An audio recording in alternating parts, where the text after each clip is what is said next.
Every year or so, I experience what I have so lovingly named a season.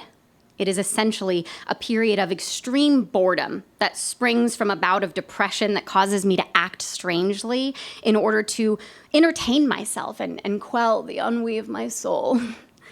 Currently, I'm at the end of my 2019 season, and I have found myself reflecting on how much this particular spell of boredom has transformed me.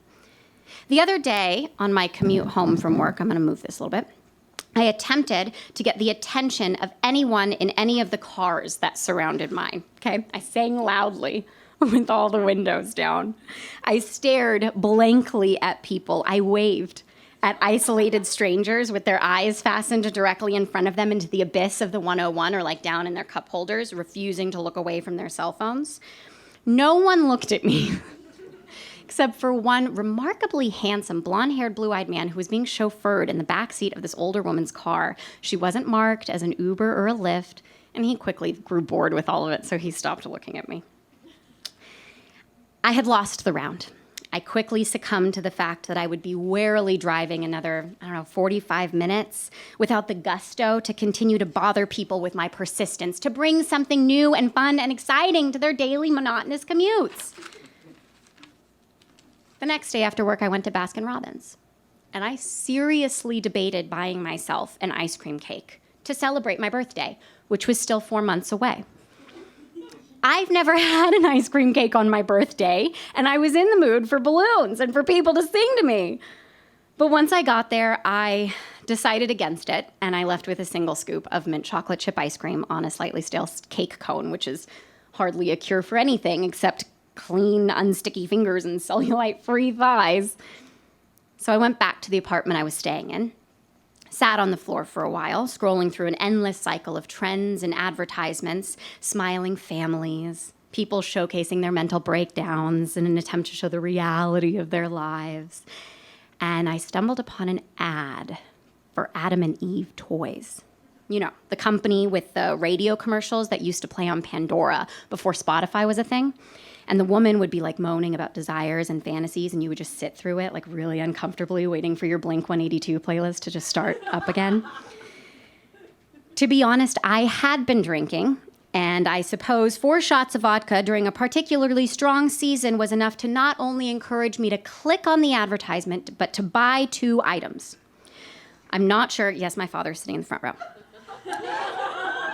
I'm not sure if you've ever purchased sex toys online before, but if you have, you would know the ridiculous number of freebies that they throw in with the package is enough to put any Spencer's in a 20-mile radius completely out of business. The package arrived at my P.O. box a week or so later, and I brought the box back to my car in the post office parking lot and tore it open.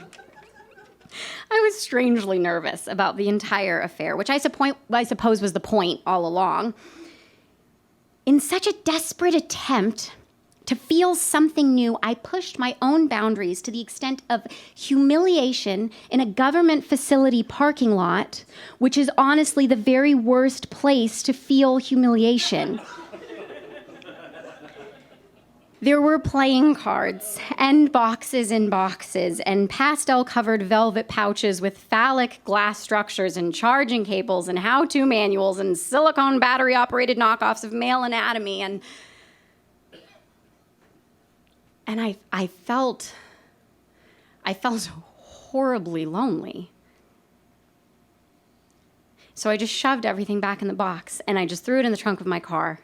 And I drove with the caution of a politician who had imbibed one too many drinks, fearful that I would have to explain to some no-nonsense officer of the law why I had so many questionable objects in my possession. Not surprisingly, I did not feel the need to elicit attention from any of the depressed robotic drivers on my way home. I just tucked everything into a drawer, sat on my floor, and had a good cry. I awoke the next morning feeling no gratification for my unusual behavior, and I immediately went back to the drawing board. Okay, what had previously marked the end of a season I usually cycle through the typical debate of like a change in hair color, right? Or like potential tattoo choices, but ultimately settle on something more like a spontaneous walk into the pool, fully clothed, why not? I couldn't stand one more moment of not being fully submerged in water, so here we go. Much more entertaining than a bad bleach job, I suppose. But this urge for newness was not going away this time, not without a fight.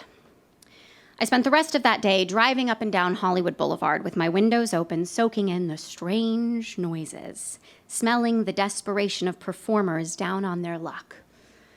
And I felt no satisfaction in it. It just made me feel a little less lonely. I pulled into a Walgreens parking lot and watched a homeless man fill shopping carts out front with empty aluminum cans and found blankets. I waited in my car for what felt like hours, but was realistically 10 minutes. Debating whether or not to go inside, buy the bleach kit, and spend the rest of the evening suffocating my hair into straw. I Googled hair salons near me, found one open late, made an appointment for the following day, and drove home with knots in my stomach. I wasn't nervous about the drastic change. I was scared that even this might not make me feel better. The next evening, I drove to the hair salon, showed them a photo of some celebrity on a red carpet, and I said, "This, please." The process was long and tedious, but it was nice to just sit and be present. My hairdresser told me about how her failing marriage caused her heart condition, and the doctor said she had only months to live. So she left her husband and started living the life she wanted to, and supposedly her heart healed itself. So now she's been traveling the world and writing about it on a spiritual blog. It's amazing what our bodies will do to tell us we're in trouble. At this point, I had been seeing specialist after specialist for extremely swollen glands in my neck, but I didn't bring this up. I had an ultrasound a few days prior to ensure that it wasn't cancer, and I was still waiting for the results. And I wondered if this was from all the years I spent feeling silenced. She was brushing my hair with such tenderness, I felt compelled to tell her she did not have to be so careful. I never had a sensitive scalp, so pulling never bothered me. "Oh, do you have siblings?" she asked. No, I told her I was an only child, and she stopped brushing my hair. Well, usually people who don't have sensitive scalps had their hair pulled a lot as children. I laughed. Well, my mother used to stand on my hair and tickle me when I was in trouble, so I guess that makes sense. Quickly, I realized I was the only one laughing, and I fell into an apologetic, overly descriptive explanation about how it was supposed to be a more fun way to be punished. She stayed silent, which forced me to fill the air with excuses and descriptions of the strange act. Well, she would point to the ground in front of her, and I would either lie down on my own, or she would carefully grab my hair and slowly pull me to the ground, telling me that it wouldn't hurt more if I worked with her instead of against her. But she was tickling me and I was laughing, so she probably didn't even know it hurt. Maybe it's my fault. More silence. The kind that had the very distinct sound of pity, like this one. I broke it with a nonchalant, "Anyway." The go-to word for ending awkward conversations when there's nothing left to be said. I sent my mother a photo of my new hair before I left the salon and called her on my way home, my scalp burning slightly, the tips of my ears peeling from chemical irritation, but I looked and felt like a new person. Well, I looked and felt like I was disguised as a new person. I could still feel the roots of my hair under the surface waiting for a chance to remind me that nothing has actually changed. I asked her what she thought, and she said she thought I looked like a bombshell. We talked for a while about my current job and the weather. And then out of nowhere, she asked me if she had been a good mother. "I guess I just feel like I haven't," she said, "and I need to know." Fresh off the conversation about strange and unusual childhood punishment, I didn't know the right thing to say. So I spoke really slowly, choosing my words like supermarket produce and smelling them and checking every side before putting them in the bag. "Okay. I still feel hurt that you offered to buy me a nose job as a graduation present." I know you were only asking because you got yours done and you wanted me to feel beautiful, but I don't think that was the right way to go about that. I've had to work very hard to love my nose, and I had to do it knowing that you thought it was ugly. She told me it was probably the result of her own mother's cruelty spilling out in unusual ways. And she apologized for it, sincerely. I pulled up to my apartment, parking on the street out front, and before I spoke again, I looked at myself in the mirror. And for the first time in a while, I really felt beautiful. I managed to love myself despite any mistakes that may have been made. But that's not really important, Mom. I forgive you for that. You taught me that I could do anything I wanted to. You always encouraged me to try new things. If I showed interest in something, you guys ran out and bought me whatever I needed and signed me up for lessons. You taught me curiosity for the world, a love for the arts, literally all of them. And I'm a very hard worker. I'm independent. I'm confident.